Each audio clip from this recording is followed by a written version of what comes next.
សួស្តីខ្ញុំវិសាលតើអ្នកគេខ្លះចង់ចេះ hack Wi-Fi មកតាមដានខ្ញុំទាំងអស់គ្នាថ្ងៃនេះខ្ញុំនឹងប្រាប់ពីរបៀប hack Wi-Fi ដោយប្រើ Kali Linux តែឥឡូវមុននឹងចូលទៅដល់ការ hack Wi-Fi យើងត្រូវដឹងពី process នៃការ hack នឹងសិនតើវា work ម៉េចហើយយើងធ្វើម៉េចទើបអាច hack បានអញ្ចឹងជាដំបូងយើងត្រូវយល់ពីដំណើរការរបស់ Wi-Fi សិនកន្លែងនេះខ្ញុំមាន access point មួយដែលយើងអាចហៅថាដុំ Wi-Fi ហ្នឹងអញ្ចឹងជាធម្មតានេះជាទូរស័ព្ទឬក៏ user device ផ្សេងទៀតអាចជា laptop tablet ឬក៏អីផ្សេងទៀតអាច connect ទៅកាន់ Wi-Fi ហ្នឹងអញ្ចឹងជាធម្មតា user device ហ្នឹងគាត់ connect ទៅកាន់ Wi-Fi ដោយ connect ទៅកាន់អង់តែនមួយនេះអង់តែនរបស់ Wi-Fi ហ្នឹងនឹង send signal មកឲ្យទូរស័ព្ទដើម្បីបង្កើត connection នៅក្នុងការភ្ជាប់ Wi-Fi ហ្នឹងអញ្ចឹងនៅពេលដែល user គាត់ចង់ភ្ជាប់ Wi-Fi ទៅ user ត្រូវ send ព័ត៌មានមួយចំនួនដែលមាន authentication key ឬក៏ព័ត៌មានអីផ្សេងទៀតដែលសំខាន់នៅក្នុងការភ្ជាប់បានអញ្ចឹងនៅក្នុងព័ត៌មានទាំងអស់ហ្នឹងដែរវាមាននៅ password Wi-Fi ផងដែរវាមានព័ត៌មានផ្សេងច្រើនទៀតប៉ុន្តែខ្ញុំអត់លម្អិតទៅដល់ហ្នឹងទេគ្រាន់តែដឹងថាមាន password Wi-Fi មួយដែរនៅពេលដែលវា connect ហ្នឹងអញ្ចឹងអានេះជាអាចថាជា signal រវាង user ជាមួយនឹង access point ហើយ hacker ឬក៏ attacker នៅនេះអញ្ចឹងយើងចូលដល់ process នៃការ hack របស់យើងអញ្ចឹង process នៃការ hack គឺ user គាត់កំពុងតែ connect ទៅកាន់ access point អញ្ចឹងយើងជា attacker នេះattacker យើងមានអង្គតែនមួយដែលហៅថា network adapter ហ្នឹងអញ្ចឹង attacker គាត់នឹង send signal មួយដើម្បីផ្ដាច់ connection រវាង user ជាមួយនឹង access point នេះអញ្ចឹង hacker វានឹង send នៅ signal មួយដើម្បីផ្ដាច់ connection រវាង user និង access point អញ្ចឹងនៅពេលដែលគាត់ផ្ដាច់ connection ទៅ connection រវាងនេះ user មួយ access point ឡើងមានហើយអញ្ចឹងនៅពេលដែល connection នឹងដាច់ជាធម្មតាdevice របស់យើងមាន algorithm មួយដើម្បីconnect ទៅកាន់ access point ម្ដងទៀតនៅពេលដែល Wi-Fi ដាច់អញ្ចឹងនៅពេលដែល user របស់យើងនេះវា connect ទៅកាន់ Wi-Fi ម្ដងទៀតធ្វើឲ្យ attacker នេះគាត់ monitor នៅ traffic មួយហ្នឹងថាតើ user ហ្នឹងគាត់បាន send ព័ត៌មានអីខ្លះទៅឲ្យ Wi-Fi ហើយព័ត៌មានទាំងអស់ហ្នឹងវារួមបញ្ចូលទាំង password របស់ Wi-Fi ផងដែរអញ្ចឹងហើយតើ hacker នេះគាត់អាចចាប់យកនៅ password របស់ Wi-Fi មួយហ្នឹងបានអញ្ចឹង process វាមានតែប៉ុណ្្នឹងទេឥឡូវយើងចូលទៅដល់ការ hack របស់យើងតើយើងត្រូវការអីខ្លះដើម្បី hack បាន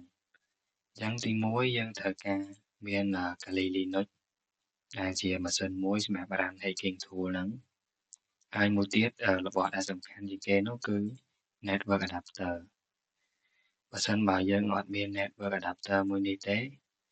យើងអត់អាចធ្វើការ hack បានទេយើងអាចប្រើ network adapter ផ្សេងទៀតបានដែល support monitor mode ប៉ុន្តែនៅក្នុងការ test នេះខ្ញុំប្រើ network adapter មួយនេះដែលរបស់ខ្ញុំកំពុងតែប្រើហ្នឹងឥឡូវយើងចូលទៅក្នុង Kali ហ្មងទៅអូខេបើក terminal វាមកខ្ញុំ login ទៅ root user ហ្មង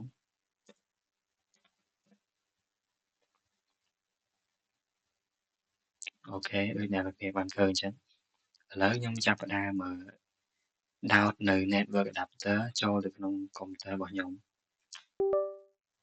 នេះអញ្ចឹងយើងយក connect ទៅកាន់ virtual machine ហើយ Kali Linux មកអូខេអញ្ចឹងយើងបាន connect network adapter ចូលម៉ាស៊ីនរបស់យើងហើយយើង check មើលថាតើមាន interface ហ្នឹងនៅដោយប្រើ command នេះ iwconfig នេះយើងឃើញហើយបើសិនបើអត់មាន network adapter ទេវាអត់មាន WLAN 0ទេហើយវាអត់អាច hack បានទេឥឡូវខ្ញុំធ្វើការដក network adapter ចេញចង់ដឹងថាមានទៀតអត់អញ្ Check ngọc đâu thiệt má. Nỉ ọt miền đấy, phải dùng đọ trình. Rồi dùng đào cho với nhé.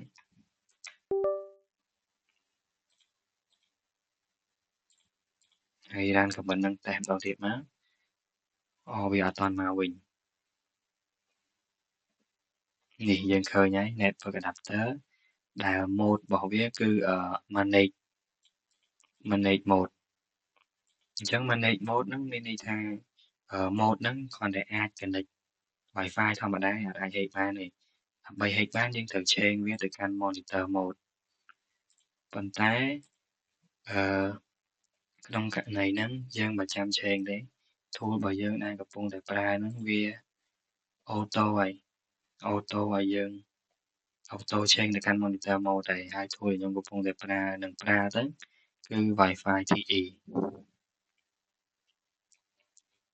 អញ្ចឹងយើង run tool ហ្នឹងមកវាហេតុឲ្យយើង auto មកអញ្ចឹង enter មក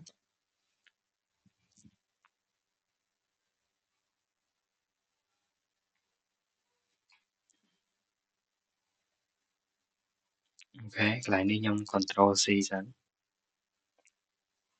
ហ្នឹងហើយនៅពេលដែលយើង run tool ហ្នឹងមកយើងនឹងឃើញWi-Fi មួយចំនួនដែលជា target របស់យើងនេះមានឈ្មោះ Wi-Fi channel ហើយ client ចង់បញ្ជាក់ដែរថាប្រសិនបើ client កន្លែងនេះអត់មានទេយើងអត់អាច hack បានទេហើយនៅក្នុងករណីដែលខ្ញុំតេស្តនេះគឺខ្ញុំ hack Wi-Fi មួយនេះដែលជា Wi-Fi របស់ខ្លួនឯងអត់មានទៅប៉ះពាល់របស់អ្នកណាគេទេបាទឥឡូវហ្នឹងយើង control C ហើយយើងមើលមកថា Wi-Fi ដែលយើងចង់ hack ហ្នឹងគឺនៅលេខរៀងទី2អញ្ចឹងយើងដាក់លេខ2មកហើយ enter មកនេះ process វាចាប់ផ្ដើមហើយ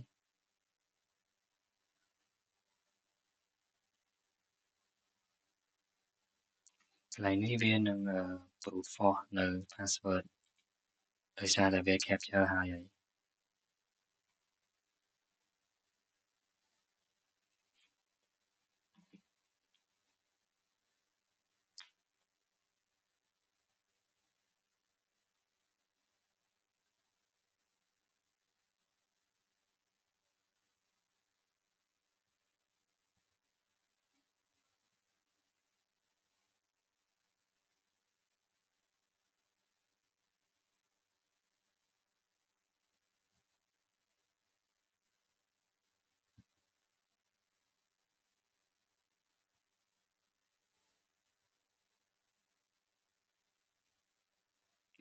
នេះ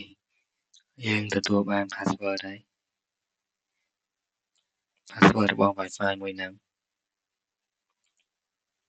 អញ្ចឹង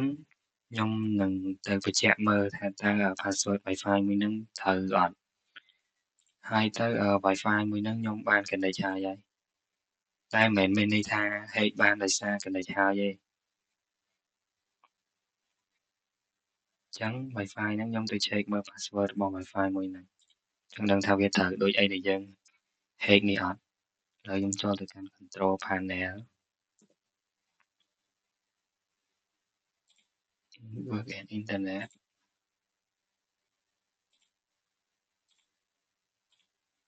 នេះឃើញថា password ហ្នឹងដូចគ្នាអូខេអញ្ចឹងវីដេអូរបស់យើងមានតែប៉ុណ្្នឹងទេ